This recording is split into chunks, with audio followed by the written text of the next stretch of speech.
So here's how to check and test the ping and latency on your Windows 10 or 11 computer.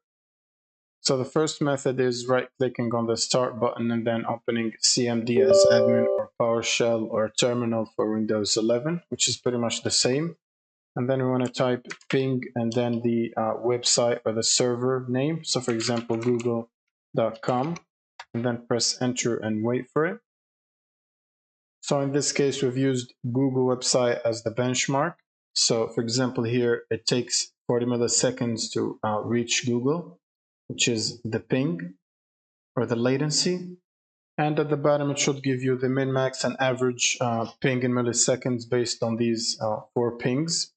Now, the second option is to use the browser. So I'm going to open your browser and then type speed test in the bar and then click on the first link for speedtest.net.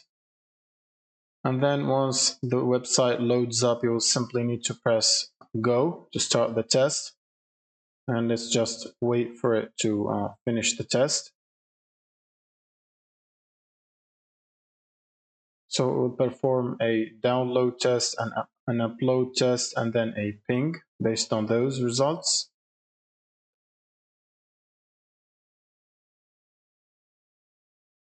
And then it should give you the result in details. So as you can see, the ping is 17. Now, a ping between 20 and up to 80 is considered good and stable for video games and online gaming. But if you have a ping higher than 100, you should usually notice lags and bad experience in especially online video games. And that's pretty much it. If you find this video helpful, subscribe.